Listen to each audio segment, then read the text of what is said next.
Hola linduras y bienvenidos a un nuevo episodio del canal. En esta ocasión vamos a embarcarnos en la relectura de Juego de Tronos.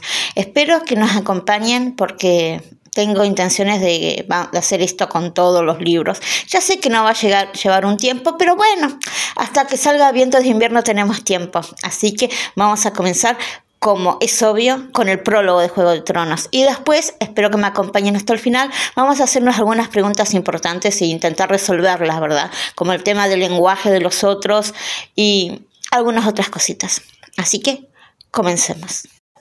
A 9 días a caballo del muro, un montón de nieve cubría la tierra, y 3 figuras se detenían. Eran 3 hermanos juramentados de la Guardia de la Noche. Solo aquel juramento y el negro de su ropa los hacían iguales. Gareth, el primero en aparecer, era un anciano que llevaba 40 años al servicio del muro. Parecía molesto y cansado. Enfrente de él había un joven señor de unos 18 años, no más, montado en un espléndido caballo negro. No dejaba de impacientarlo e importunarnos con preguntas como ¿y los muertos dónde están? ¿Qué pruebas hay de que están muertos? Preguntaba con su aire de suficiencia y su capa de Marta volando por el viento. Eso que lo enorgullecía tanto, su capa. El joven Royce era el hijo menor de esta gran casa. Era atractivo, tenía unos ojos grises profundos y era delgado y esbelto como un cuchillo. Su vestimenta era muy elegante, muy distinguida. Usaba botas de cuero negras, guantes de piel de topo y una elegante espada colgaba de su cinto, una espada con incrustaciones de piedras preciosas. Will lo dice y no necesito más pruebas que esa. Will observa toda la escena ya con resignación. Él llevaba ya 4 años trabajando en la guardia y ya le ha tocado servir y obedecer a otros señores. Sir Wyman Royce no era el primero, al que estaba obligado a obedecer. Will fue cazador un tiempo, ya hace mucho, hasta que lo atraparon y tuvo que elegir entre sus manos o vestir el negro, cuando los hombres de Lord Manderley lo atraparon con las manos manchadas de sangre. No había nadie como Will para moverse por los bosques, y los hermanos juramentados no tardaron en explotar tal talento. Will aseguró que en el campamento de los salvajes estaban todos muertos, hombres, mujeres, ningún niño, por extraño que parezca, había, pero estaban todos muertos, los adultos. Había armas rudimentarias, pero no había ni una sola gota de sangre. Todos estaban como caídos en el piso. Royce, que estaba empecinado en sacar de quicio a Gareth, le pidió su opinión acerca de este suceso y le preguntó ¿qué cosa podría haber matado a los salvajes? Gareth lo dijo simplemente: congelación, el frío, eso mata a las personas. Y mostrándole las partes del cuerpo de él que había perdido por el frío, orejas, dedos, lo cual no impresionó al joven señor. Y dijo que no había caído una helada tan fuerte como para matar a 8 personas acostumbradas al frío, a 8 personas adultas acostumbradas al frío. El joven señor no estaba convencido con esa explicación y tampoco estaba dispuesto a hacer el hazmerreír del muro cuando llegara con las manos vacías. Le mandaron a buscar a 8 salvajes y eso lo iba a hacer. Iba a perseguir a esos salvajes hasta el fin del mundo si fuera necesario, pero no llegaría con las manos vacías. Llévame a ese lugar, Will. Quiero ver a los muertos con mis propios ojos. Llegó la noche. No era una noche común, no era como otras noches. Algo extraño había en el aire, algo se sentía raro en el aire. Tenían miedo, estos hombres curtidos tenían miedo de algo que no se podía ver, pero se sabía que estaba ahí, mirando. El miedo hizo insolente a Will cuando Royce le obligó a acelerar el paso. El explorador aconsejó al gran señor ir al campamento a pie, ya que no estaba muy lejos de ahí. Will y Garrett tenían miedo, sabían que algo no estaba bien, pero el joven señor era demasiado joven y demasiado incauto y demasiado señor como para hacer caso a los miedos de hombres que tienen menor rango, aunque les doblan experiencia y en sabiduría en estos trabajos, ¿no? A buscar el campamento de los salvajes solamente fueron el Lord Royce y Will. Garrett se quedó con los caballos, pero fue advertido por Royce de que no encendiera una hoguera. Garrett dijo que no era muy mala idea, primero porque hacía frío y necesitaban el calor, y segundo porque ese fuego podía ahuyentar las cosas peligrosas de la noche, ya sean lobos, animales, espectros u otras cosas desconocidas. Pero el señor dijo que no, que ninguna hoguera. A regañadientes Garrett aceptó y se quedó con los caballos. Así que Will y Royce se fueron. Por fin llegaron. La luz de la luna iluminaba el claro. Todo estaba igual que hace unas horas antes. Pero faltaba algo. Los cadáveres. ¿Dónde estaban los cadáveres? Todo estaba igual. Lo único que faltaban eran los muertos. Will le dijo al joven señor que se agachara, que no haga ruido.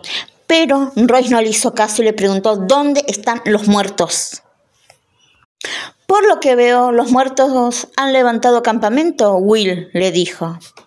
Royce le ordenó que se subiera a un árbol, al más alto, y que intentara ver si en algún lugar había alguna fogata para ir tras ellos. ¿Quién anda ahí?, preguntó, con una voz firme, pero se sentía el miedo en esa voz. De pronto vio unas sombras deslizándose. Las palabras se le congelaron en la garganta. Se puso en alerta, con la espada en la mano. ¿Por qué hacía tanto frío? Y el otro se acercaba con una espada como ninguna otra, una espada de cristal azul. El otro tenía los ojos azules, más azules que cualquier ser humano. Y iban saliendo más.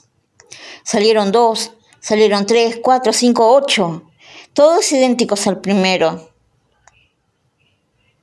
Ambas espadas, de Royce y del otro, chocaron, la de hielo y la de acero, pero el sonido que esas espadas, ese choque, producía era diferente a cualquier cosa. Durante el baile, la espada de hielo penetró la cota de malla del joven Royce y la sangre brotaba de su pecho. Cayó de rodillas, ya con los últimos alientos, pero no se iba a dejar morir tan fácil.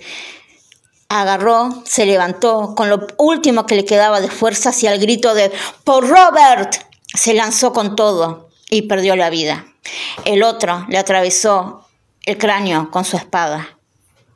Will, desde el árbol, podía escuchar una especie de lenguaje, el lenguaje de los otros, que era un lenguaje como de hielo rompiéndose en los pies cuando caminas, como de la nieve. Era un lenguaje, y no, aunque no sabía qué decían los otros, podía entender el tono, y era un tono burlón. Cuando ya los otros se fueron, él bajó del árbol y se acercó al joven señor que yacía muerto. La espada doblada estaba a su lado. La tomó, pensando que Garrett podría saber de qué se trataba toda esa locura, o si no él, el señor Mormon, o si no es Mormon, el maestre Amon. Alguien sabría. Esa era la prueba de que algo muy extraño estaba pasando ahí. Pero los muertos se levantan. Y Royce se levantó, se acercó y puso sus delicadas y finas manos en el cuello de Will. Y este es el prólogo, el cual nos presenta una historia de terror, sí, es verdad, pero también nos preguntan o nos plantean preguntas mucho más importantes sobre este universo. En una primera lectura capaz no nos damos cuenta, pero ya desde el primer momento nos están planteando el tablero, por así decirlo. Primero tenemos algo que nos remarcan, y es la jerarquía, la posición social, ¿no? En la primera parte dicen que estos 3 hombres son hermanos juramentados, que visten el negro y que hicieron un juramento. Y eso es lo único que tienen en común, porque tenemos a un gran señor de 18 años y por el otro lado tenemos a estas personas que llevan mucho tiempo trabajando en el muro, que tienen harta experiencia, que tienen 40 años de experiencia, pero tienen que seguir las órdenes de un niño que acaba de llegar, porque ese niño es un lord, es el hijo de alguien importante. Ya están marcadas las jerarquías sociales de un principio. Otro tema importante, el tema del lenguaje.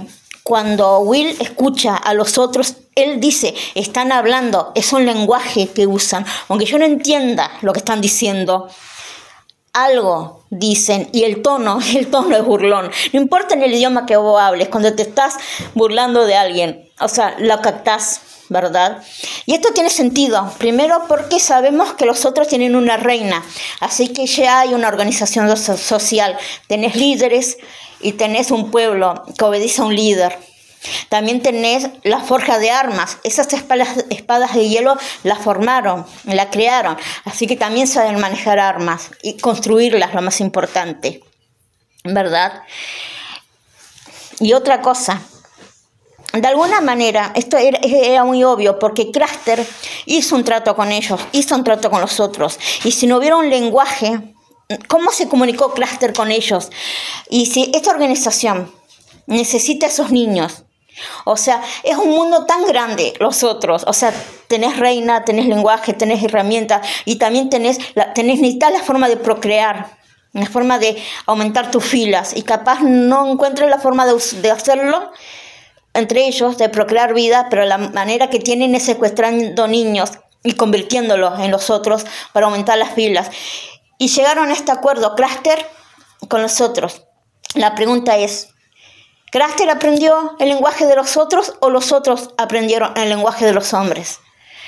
Son muchas preguntas, interesantes preguntas para un prólogo tan pequeño.